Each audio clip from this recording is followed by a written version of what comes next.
I am opinionated, selfish, and not spiritual, and why it's good for business and happiness. I am opinionated, and it's good for business and happiness. Back in Cubicleville, I didn't have much opinion about anything because most things just didn't matter enough for me to have an opinion, which can take a lot of energy. So I was nice, but I felt blah. Being nice was slowly killing me. After finding my groove in this business soul work thing, I let my soul speak up and become what some may call opinionated. I started to write, speak, opinionate from my heart and guts. I dared to be the sore thumb, and I grew. The biggie: get over my ego. The part of me that fears being vulnerable if I put my raw, original ideas in front of others and get criticized for questioning the status quo. The part of me that seeks approval by staying in the quote unquote mainstream and following the blueprints. The part of me that wants to be safe by keeping within the boundary of the tried and true. Come on. How many more 7 ways to XYZ blog posts do we need? These are the shit that we hold on to for a false sense of identity. It has piled up so high that we can't even see the bottom.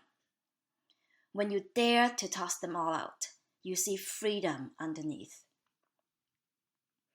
It is good for business. I found my superpower. I claim it. I have a unique selling proposition, as the quote-unquote gurus would call it.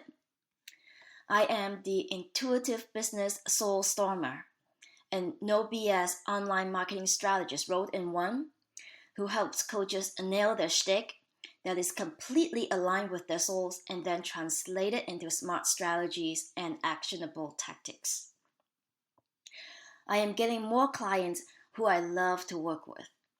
I don't waste time and money chasing after bright shiny objects that I don't align with, which turns out to be quite a few of them, and I save big here. It is good for happiness. I feel alive. I am passionate about what I stand for. I stand for something that is meaningful to me, and I dare to step up for it. It is good for the soul. When the soul feels good, bliss ensues. I am selfish, and it's good for business and happiness. I don't say yes to all requests that come my way. I put what feeds my soul first, even if it means saying no to things that I am quote unquote supposed to do. I do not attend to household or family things during my work hours, except for emergency. They just have to wait. I don't do things that make me feel ever so slightly like a martyr. I don't do things for free or for a song because there needs to be a fair exchange of energy. I want to be fully acknowledged and appreciated, and that is my life purpose written on my hands. My life, my biz, my way. Good boundary. That's what it is. Some people would judge and call good boundary selfishness. Be that way. At the end of the day, I hold others around me to a high standard, and it in turn makes my world better and easier to manage. It is good for business. I charge what I know to be a fair exchange of energy for my services, which means not cheap. When I feel appreciated, I put in my heart and deliver above and beyond. I get committed clients who do the work and get results. Great testimonials lead to more business. I don't have to see clients all the time to make the money I want to make, which means I have the space to give my best to my peeps. I don't develop life-sucking relationships, either with partners or with clients. I am productive as hell during my work hours because I don't attend to other people's shit. It is good for happiness. I have space. I have the time to reflect and write. I have the room to grow. I give priority to make the person who will be with me forever happy. I say yes to myself, and it inspires and benefits those who respect my boundaries. My boundaries may not be your boundaries, and that's cool, but good boundaries make powerful coaches.